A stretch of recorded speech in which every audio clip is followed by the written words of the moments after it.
आज पता है जब कंस मर गया ना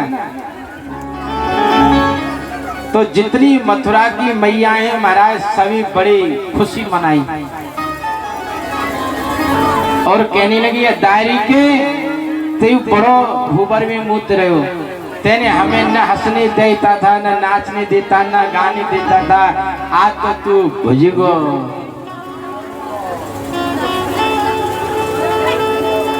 इधर कंस को मारकर मिली नंद बाबा और सखा मिली भगवान से। सखाओं ने कहा लाला अब तो देख कंस भी मर गया, सब काम हो गए लाला, अब तो चल दे कि तेरी मैया तेरा इंतजार कर रही होगी। आज पता है मेरे भगवान ने उस नन्हे से सखा से और नंद बाबा से कह दिया, बोले भैया अब आप जा, मैं फिर आने का प्रयास करूंगा।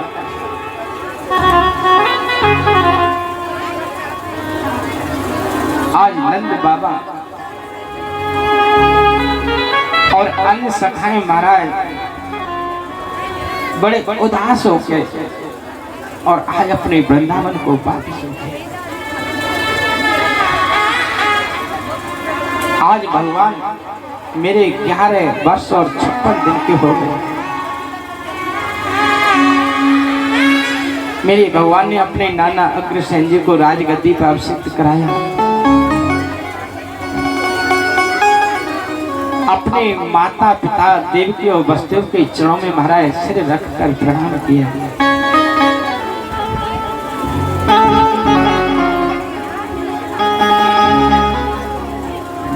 आज पता है माता देवकी मेरे गोविंद को बार बार निहारे और बार बार माता यशोदा के चरणों में बार बार वंदन कर रही है। बोले धन्य यशोदा माँ, अरे जब मैंने अपना लाला तेरे पास भेजा था तो मात्र 1 घंटे का था और आज मेरा लाला, क्योंकि देव की मैया है ना, एक दिन गिनती है। जैसी ये माताएं ना, इनका लाला जब परदेश से जाता है, कोई फौज की नौकरी को जा रहा है, कोई वैसे जा रहा है, तो पता है इन माताओं से कभी भी कोई पूछ ले कि तुम्हारे लाला को कैसे होते, ये पढ़ी लिखी नहीं होती है, किसी स्कूल में नहीं गई है, किसी विद्यालय में नहीं गई है, लेकिन पता है उस बेटा कब गया है, कई दिन हो गए, इनको महाराज उंगलियों पे गिनती रहती है, रोज गिनती है। आज 1 दिन हो गया, कल 2 दिन हो गए, कोई कभी पूछ ले बहन तेरे लाला गए हो कितने दिन हो गए, बताए तुरंत बिना सोचे बच्चे बता देती है, बोले आज मेरे लाला को इतने दिन हो गए। आज ऐसी देवकी है ना महाराज, एक दिन गिनती है। आज माता देवकी वसुदेवनी ने मुंडन संस्कार कराया मेरे भगवान का। कौन किसका मुंडन संस्कार हो रहा है, किसका संस्कार हो रहा है, किसका मुंडन हो रहा है, मेरे भगवान को कुछ नहीं पता है। मेरे भगवान को तो सिर्फ कानों में माता यशोदा की आवाज गूंज रही है, कन्हुआ लाला, कन्हुआ तू कहाँ गया रे, अरे लाला कन्हुआ तू कहाँ गया रे, बार बार एक ही बात गूंज रही है। उसके बाद में हमारा गुरुकुल में भेजा,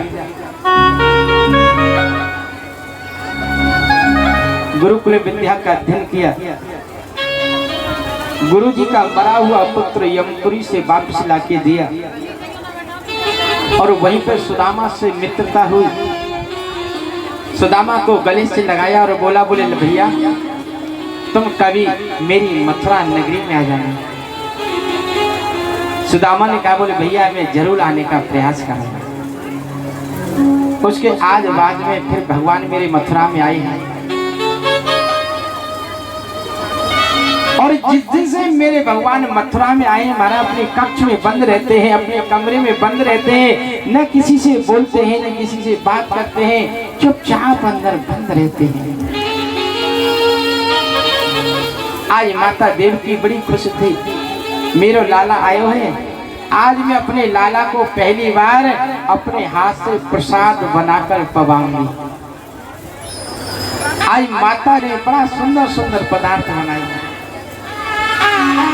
और थाली में सजाया है। और आज जैसे महाराज मेरे गोविंद के कक्ष में गए हैं, आज जैसे देवकी मैया ने जैसे महाराज वो कक्ष को खोला है, आज मेरे भगवान को माता यशोदा की याद आ गई और बड़ी जोर से हिलकी उससे रोने लगे। माता देवकी घबरा गई, थाली को वहीं पटक दिया, मेरे पास में गई दौड़ी दौड़ी, अजी सुनते हो बोले हाँ। बोले देखो जिस दिन से गोविंद हमारी मथुरा में आया है, देखो मैं क्या देखती हूँ, न वो किसी से बोलता है न किसी से बात करता है, चुपचाप अपने उस कक्ष में कमरे में बैठा रहता है, वो किसी से बोलता नहीं। अरे एक बार आप जाओ तो सही, उससे बात तो करो ना, उसको क्या तकलीफ है। आज पता है बलदेव जी बोले, देवी अरे गोविंद के स्वभाव से तो परिचित मैं भी नहीं हूँ, क्योंकि स्वभाव से परिचित तो वो बाप होगा अरे जिसने उस बेटे को उंगली पकड़कर चलाना सिखाया होगा, अरे जिस बाप ने गोदी में खिलाया होगा वही तो उस बच्चे के स्वभाव से परिचित होगा। आज बसदेव जी कह रहे हैं, बोले देवी न तो मैंने बच्चे उस लाला को खिलाया है और ना ही मैंने उंगली पकड़कर उसको चलाना सिखाया है, मैं उसके स्वभाव से परिचित नहीं हूँ। देवी ने उसके सामने कैसे जाऊं, कैसे बात करूं।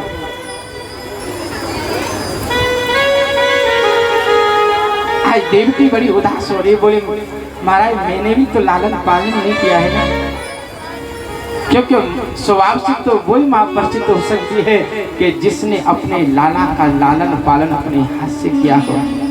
आज पता है इतना दोनों बसदेव और देवकी विचार कर रहे थे आपस में,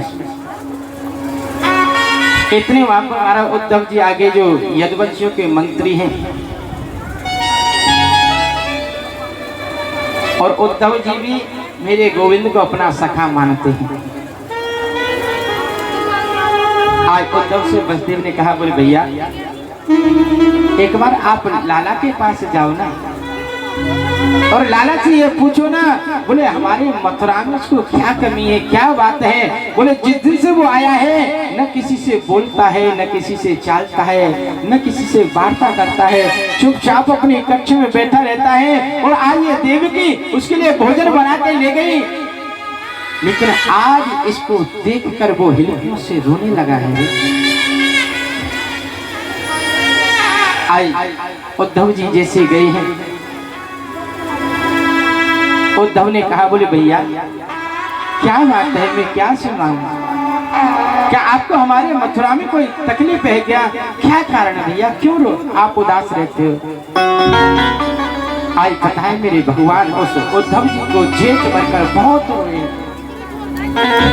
बोले उद्धव क्या मैंने ये अच्छा किया है, अरे भोले भाले ब्रजवासी महाराज, अरे उन नंद बाबा ने मेरे नेक खुशी के लिए गोकुल जैसे वैभव को एक मिनट में छोड़ दिया।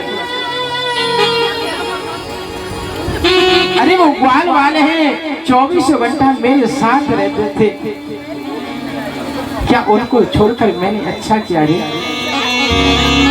अरे मेरी यशोदा मैया, अगर मैं कभी एक घूंट अगर दूध कम पीता था तो पता है मेरी यशोदा मैया पूरे वेदों को बुला लेती थी, वो कहती थी कि आज मेरे लाला ने दूध कम क्यों पिया है रे।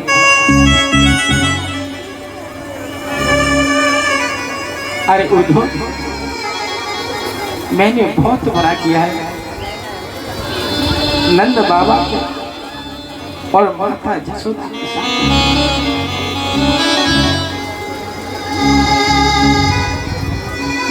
क्या मैंने उनके साथ में अच्छा किया क्या? बहुत बुद्धि किया है भगवान ने। भगवान बोले उद्धव एक बात है, एक बार आप वृंदावन जाके देखो, मुझे ही याद आती है कि उन ब्रजवासियों को भी मेरी याद आती है।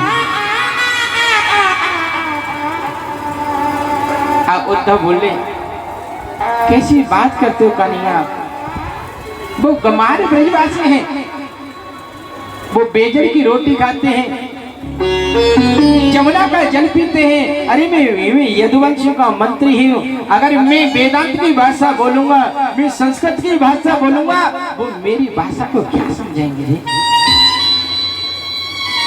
आज मेरे गोविंद बोले अरे उद्धव तेरे को अपने विद्वता का अहंकार हो है। अरे जिन ब्रजवासियों ने मारा, जिन सखियों ने चुल्लूवर छाछ पर ब्रह्मा को नचा दिया, क्या वो साधारण कोई ग्वालिन है? अरे जो ब्रजवासी मारा है मेरे भगवान को, गुलछा मारकर उसको घोड़ा बनाकर उसके ऊपर बैठ जाते हैं, चड्डू खाते हैं, अरे उनको तू साधारण ब्रजवासी समझ रहा है? अरे वो ब्रजवासी अगर उनका कुछ है धन तो वो उनका गोविंद और कुछ भी नहीं। उद्धव मैं तेरे से निवेदन कर रहा हूं, एक बार तू जाके तो देख। आज पता है उद्धव बोले गोविंद मेरी इच्छा तो नहीं है उन गमारों के पास में जाऊं, लेकिन तुम कह रहे हो तो मैं जरूर जाऊंगा, लेकिन एक बात है, मैं 1 घंटे से ज्यादा वृंदावन में नहीं रुकूंगा। मेरे भगवान ने कहा बोले एक बार जाओ तो सही, तुम 1 घंटे में आओगे या 7 महीने में आओगे। आए उद्धव जी ने रथ सजाया, मेरे भगवान ने कहा बोले उद्धव तू ऐसा करे, इसे मेरी कमली है ना इसको ओढ़ जा, क्योंकि वो ब्रजवासी है ना, सिवाय कृष्ण को किसी को नहीं जानते हैं। अगर उनका कोई धन है, कोई वैभव है, तो उनका गोविंद है, कृष्ण कन्हैया है और कोई नहीं है। उद्धव मैया को सुनियो हो तेरा लाला दुख पावे, हो तेरा कन्या दुख पावे, मैया को सुनियो, मैया को सुनियो, तेरा लाला दुख पावे, मैया को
अचिरन पाँच सवारो, कोई न मुख धोवे आते जल, अचिरन पाँच सवारो।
बुला दो एक चित नहीं बुलावे आवे गोपी के बुला दो एक चित बुलाया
मेरे भगवान बोले एक बार तू वृंदावन जाके तो देख।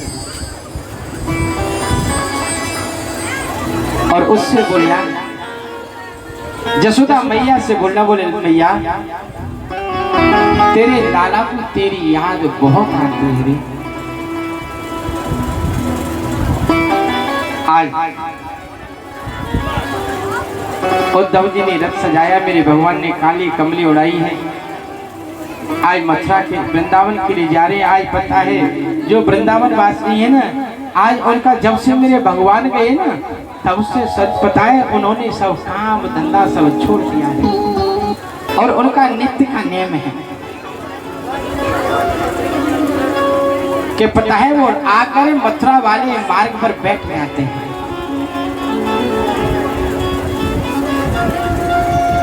और महाराज नित्य सुबह से शाम तक रहते हैं। बोले शायद लाला को आज याद आ जाए तो आज वापस आ जाए। शाम तक जब नहीं आते ना तो लौट के चले जाते हैं। जसोदा मैया से कहते हैं, बोले मैया आज भी लाला को हमारी याद नहीं आई, आज भी नहीं आई।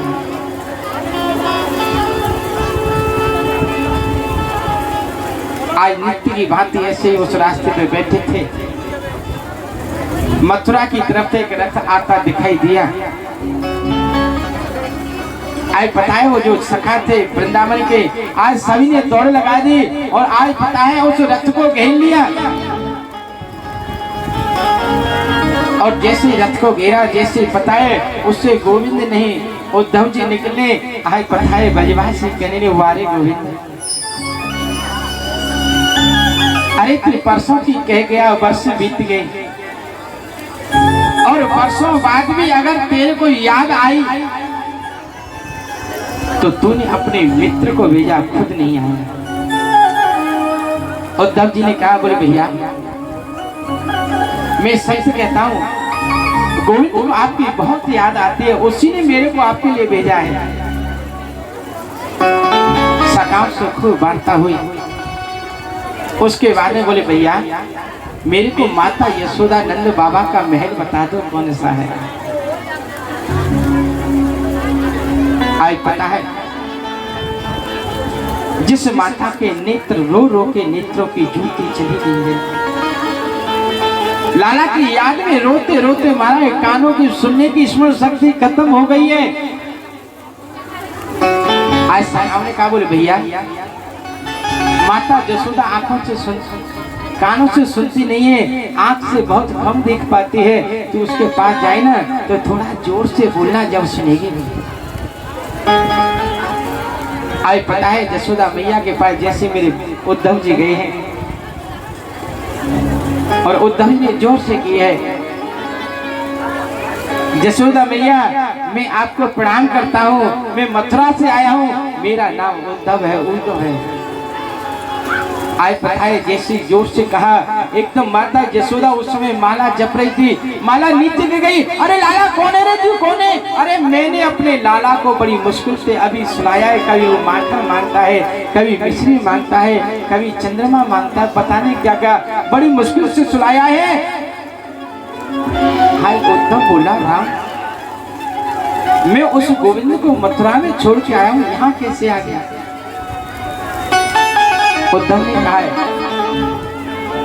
बोले मैया कहाँ है लाला? आई पता है जैसी माता यशोदा जिस पालना में मेरी माँ यशोदा लाला को खिलाती थी ना, आज पता उसी पालने के पास में गई और महाराज पालने को छुआ और एक से धड़ाम से मूर्छित होकर गिर पड़ी है। जब उसकी मूर्छा जाके बड़ी रोने लगी, बोले उद्धव अरे मैं कितनी पागल हूँ, मेरे को लाला को गए वर्षों बीत गए हैं, लेकिन मुझे आज भी ऐसा आभास होता है कि मेरा गोविंद, मेरा लाला, मेरा कन्हैया मेरे पास नहीं।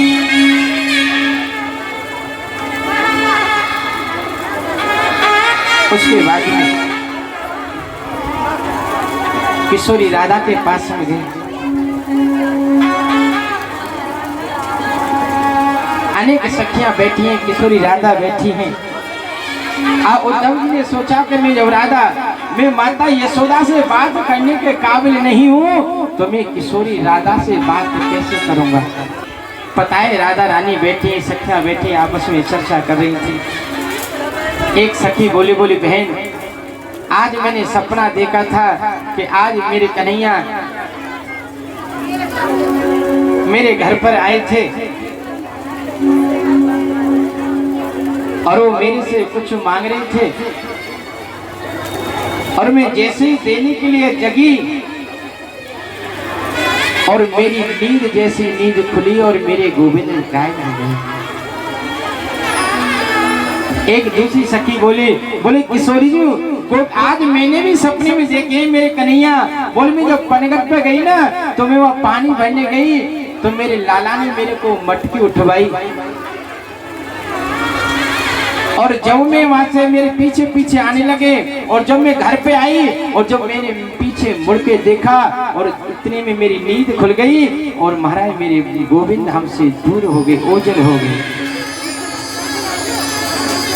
सभी सखियां कुछ ना कुछ भाव प्रकट कर रही हैं, लेकिन पता है मेरी किशोरी राधा है वो सिर्फ उनके आंखों से, नेत्रों से आंसू बह रहे हैं।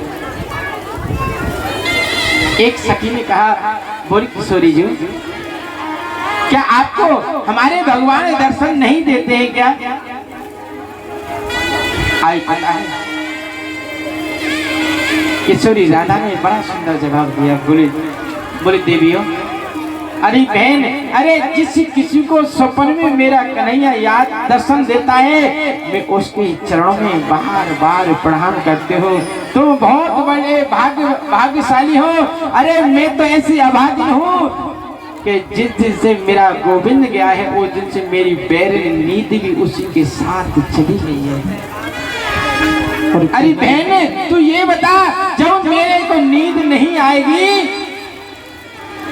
तो फिर मैं सपना कैसे देखूंगी, और जब सपना नहीं देखूंगी तो फिर मैं आपको बताऊंगी कैसे। अरे कोई प्रेम भूल कर मती करना, अरे कोई प्रेम भूल कर मती करना, हो ये प्रेम बुरी बीमारी है।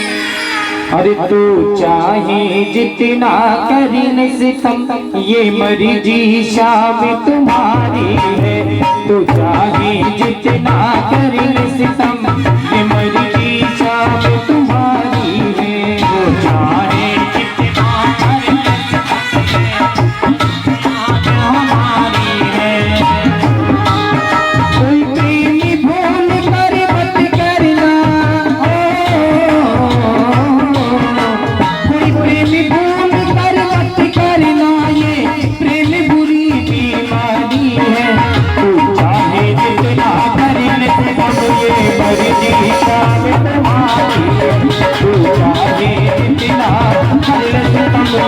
हरी शाम तुम्हारी है।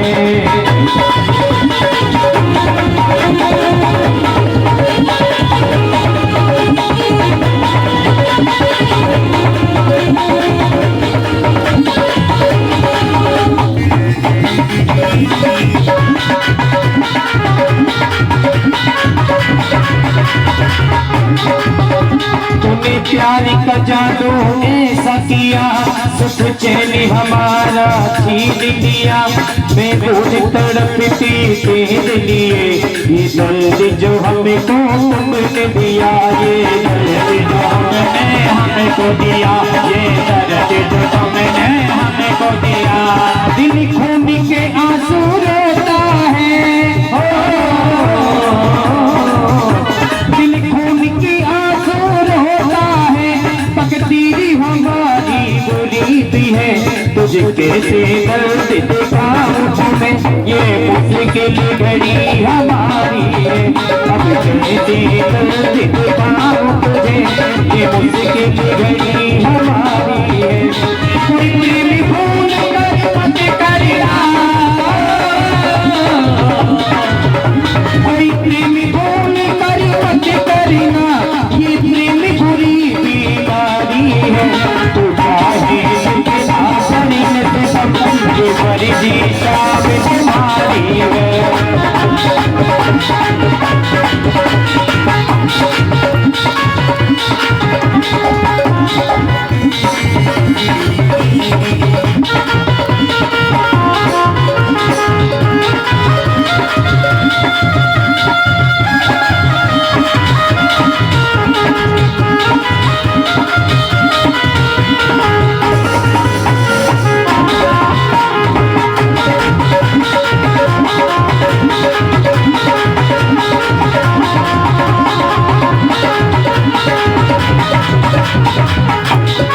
कहने लगी कि हे श्याम, हम तो पागल की बावली थी, लेकिन तुम्हें ऐसा नहीं करना चाहिए।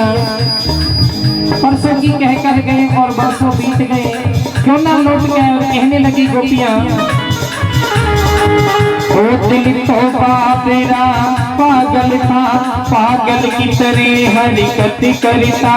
दिल तो मेरा पागल था, पागल की तरह हरकत करता। मैंने जान से ज्यादा चाहा तुम्हें, मेरी शाम ये दिल तुझ पर मरता। दिल तुझे पर मरता, मेरी शाम ये दिल तुझे पर मरता। मेरी खुशियाँ सारी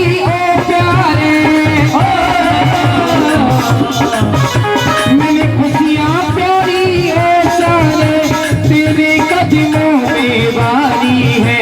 मैं कैसे जीऊंगी तेरे बिना, ये मुश्किल घड़ी हमारी है। मैं कैसे जीएंगे तेरे बिना, अब मुश्किल घड़ी हमारी है। कोई प्रेम भूल कर मत करना, कोई प्रेम भूल कर मत करना, ये प्रेम बुरी बीमारी है। तो चाहे जितना शरीर से मुश्किल घड़ी हमारी है।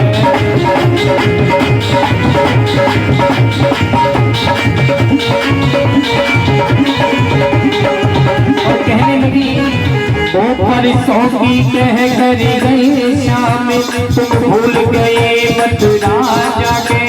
परसों की कह कर गए श्याम, तुम भूल गए मथुरा जाके। ओ बुरा भला हम क्या कहते, कर तड़प रहे हैं तेरे लिए, कर तड़प रहे हैं। हरि प्रेम की पीड़ा जारी है, इस प्रेम की पीड़ा जारी है। अब जिए मरे के तेरे लिए, इस प्रेम की पीड़ा जारी है। अब जिए मरे के तेरे लिए, सब नैया पार करो, ये हरी शाम हमारी है। सब नैया पार करो, ये हरी शाम हमारी है।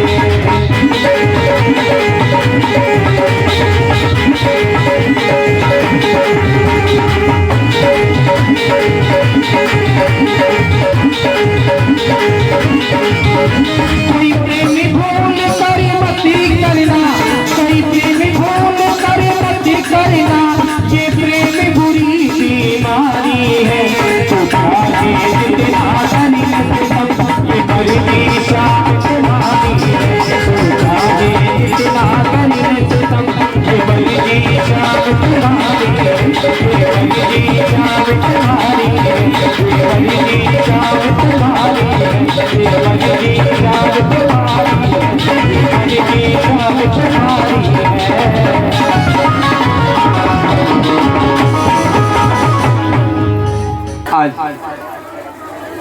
महाराज जैसी सखिया किशोरी राधा ने कहा, मेरी बैरन तो मेरे गोविंद के साथ नींद भी चली गई है। आज पता है उद्धव जी की महाराज जो ज्ञान की डुबडुबी थी वो बच गई। आज किशोरी राधा अनेक सखियों से ऐसा सत्संग हुआ, ऐसा सत्संग हुआ, उस विद्युतता को भूल गए और उस सरोवर में ऐसा डुबक लगाई, ऐसी डुबक लगाई महाराज 7 महीने कब बीत गए उनको पता नहीं चला। जैसे आज हम और आप हैं, आज 6 दिन कथा को हो गई, लेकिन पता नहीं चला 6 दिन कब निकले।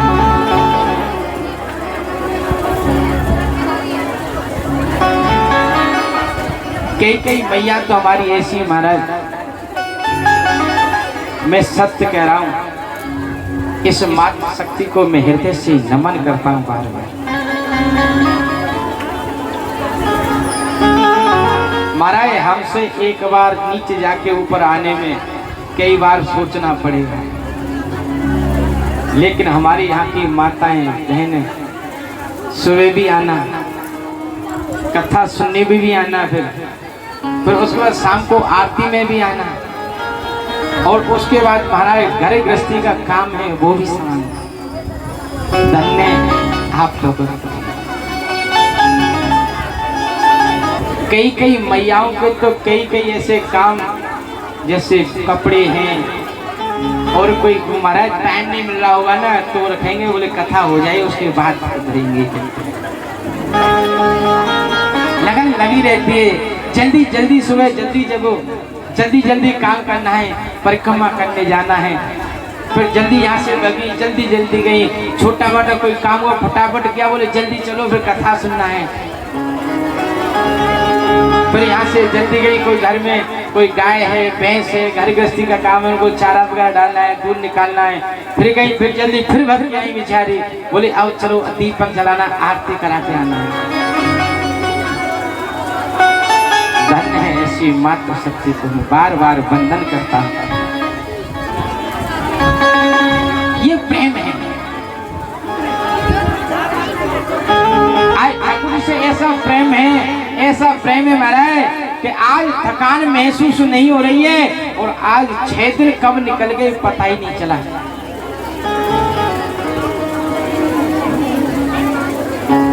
आज हम खुद की बता रहे महाराज, अब हमारे यजमान की तरफ से किसी प्रकार की कोई कमी नहीं है। जहाँ 1 रुपया खर्च हो रहा है वहाँ हमारा 100 रुपये खर्च कर रहे हैं। अब लेकिन जो व्यवस्था यहाँ ऊपर की है तो वो तो व्यवस्था इसी में प्रसन्न होना पड़ेगा नहीं। अब जैसे हम हैं, अब हमारे को महाराज कथा करते हैं तो एकांत चाहिए विश्राम के लिए, लेकिन नहीं व्यवस्था। अब यही एक मंदिर है और एक महाराज जी की कुटिया है, और इस कुटिया में चाहे तो महाराज जी रह लें, चाहे हम रह लें, चाहे हमारे ये बच्चे रह लें, लेकिन मैं सत्य कहता हूँ फिर भी मेरे को इतना सुकून मिलता है, या इतना सुकून मिलता है कि ऐसा महसूस होता है कि मैं स्वर्ग में बैठा हूँ।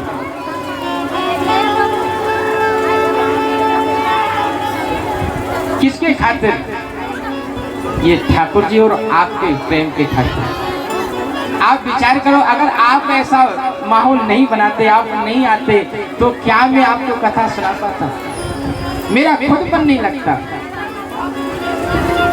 बड़ा कथा होती है, देखता हूँ मैं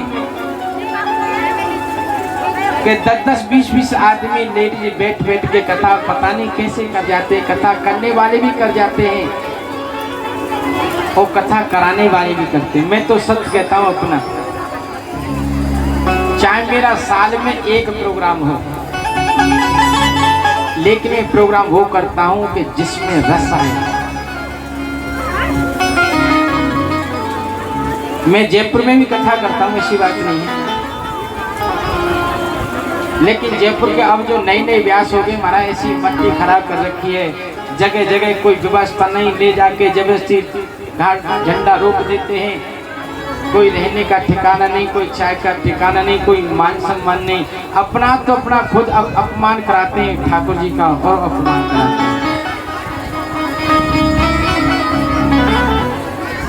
और मैं तो ये चाहता हूँ कि चाहे मेरा एक बार नहीं, मेरा 100 बार अपमान हो जाए, मुझे परवाह नहीं है, लेकिन जो मेरे ठाकुर जी बैठे हैं, भागवत जी, मेरे राधा माधव बैठे हैं, इनका मान सम्मान पूर्ण होना चाहिए। अगर इसका अपमान हो गया तो फिर अब मेरा जीना धिक्कार है।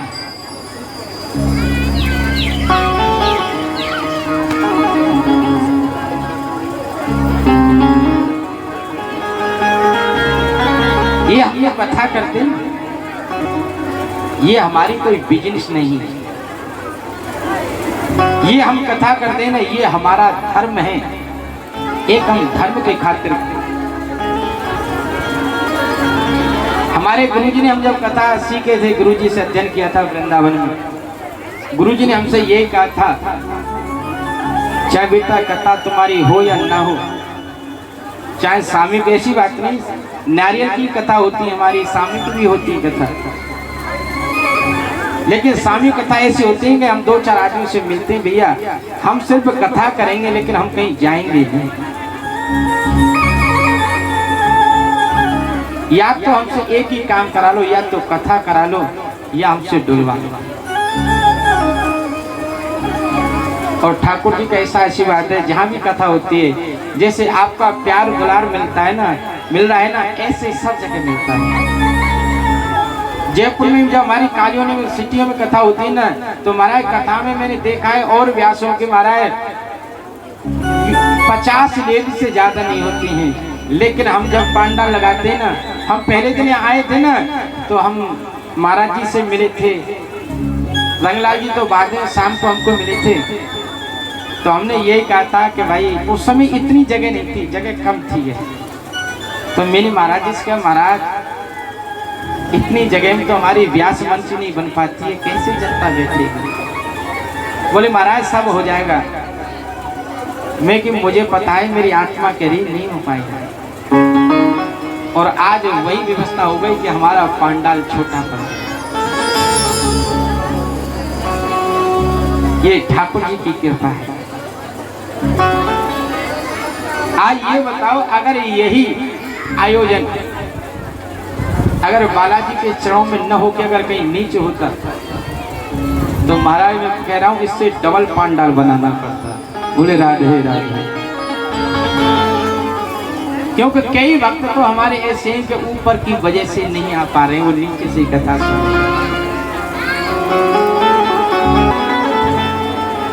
आज क्योंकि ये प्रेम है, आज प्रेम का गोता हमारा ऐसा उद्धव जी ने लगाया कि 7 महीने कब बीते उनको पता नहीं चला, जैसे आज हमारे 6 दिन बीत गए पता नहीं चला। उसके बाद में जब उद्धव जी महाराज जैसे मथुरा पहुंचे, भगवान से मिलन हुआ, भगवान ने कहा आओ उद्धव जी, अरे आओ, आप तो वेदांत के ज्ञाता हो, आज बहुत दिन में आई, क्या बात है? आज पता है उद्धव जी बोले गोविंद तो जले पर नमक मत छिड़को। अरे उन भोले भाले ब्रजवासियों ने क्या बिगाड़ा था तुम्हारा, माता जसोदा ने क्या बिगाड़ा था तुम्हारा, जो कि उनको रोता बिलखता आप छोड़े। उसके बाद महाराज उद्धव जी को अपना किशोरी राधा का अनेक सखियां, नंद बाबा, जसोदा मैया सबका एक साथ दर्शन कराने। इधर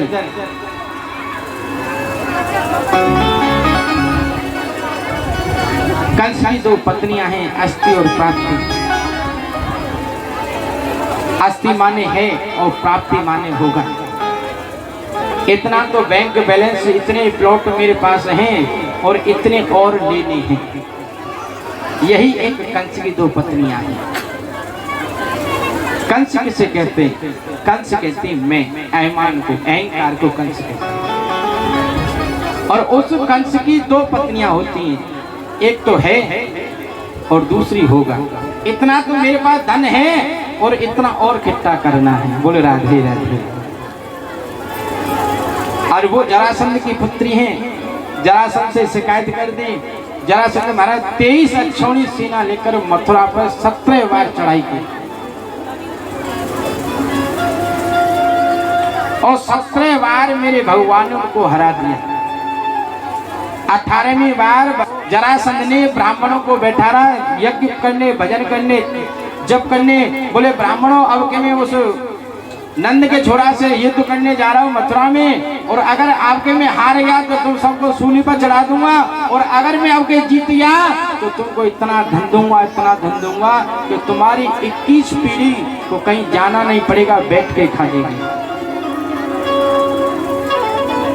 आज पता है ब्राह्मण बैठ गए जप करने के लिए, और ब्राह्मण कोई मंत्र नहीं जाप करें, वो एक ही प्रार्थना है, भगवान आपके आप हार जाना। अगर आप हार गए तो हमारे प्राण बच जाएंगे, और अगर आप नहीं हारे तो आज हम सूली पे चढ़ जाएंगे। तो मेरा गोविंद तो भक्तों का रखवाला है ना।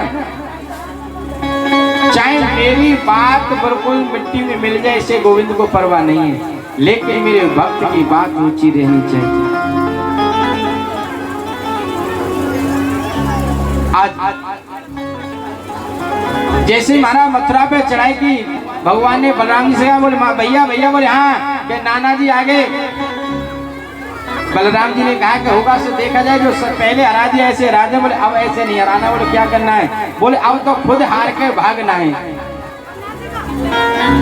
बलराम जी बोले कैसी बात कर रहे हो लाला तू? अगर हम रण छोड़ के भाग जाएंगे तो लोग हमसे क्या कहेंगे? भगवान ने बड़ा सुंदर जवाब दिया। बोले भैया क्या बात है? अरे माखन चोर सब कहते ही हैं, चीर चोर सब कहते ही हैं, अरे एक रण छोड़ और नाम पड़ जाएगा तो कौन सी बड़ी बात है। और महाराज आज मेरे भगवान भक्तों के, ब्राह्मणों के खातिर आज मथुरा को छोड़कर चले गए। और महाराज जरासंध ने हल्ला कर दिया, रण छोड़ रण छोड़ रण छोड़, और उसी दिन से मेरे भगवान का रण छोड़ नाम पड़ गया। बोले श्री रण छोड़ भगवान की। महाराज रात में विश्वकर्मा जी को आदेश दिया,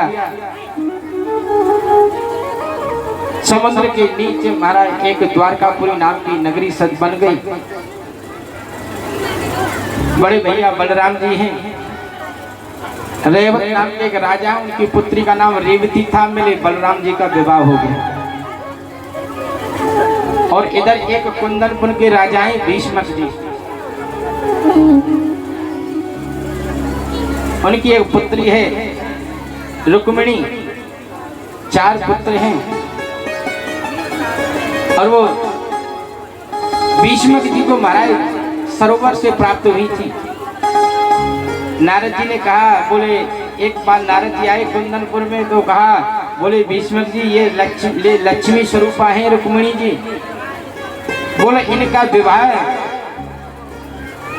जो वसुदेव नंदन कृष्ण है ना उसके साथ में होगा। लेकिन जो महाराज घर में बड़े पुत्र होते हैं ना तो कई बार माता पिता की नहीं चलती है। जो बड़ा पुत्र रुक्मी है उसने क्या है कि रुक्मिणी का विवाह और शिशुपाल के साथ तय कर दिया।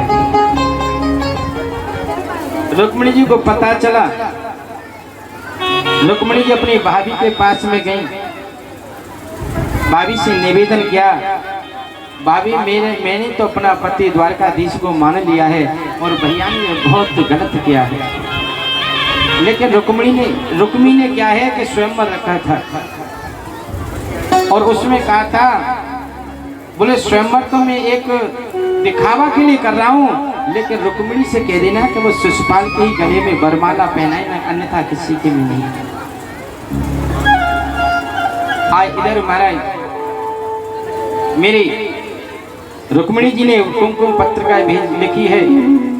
बोले गोविंद जिस वस्तु पे शेर का हक हो और अगर वो चार ले जाए तो ये शोभनीय नहीं है।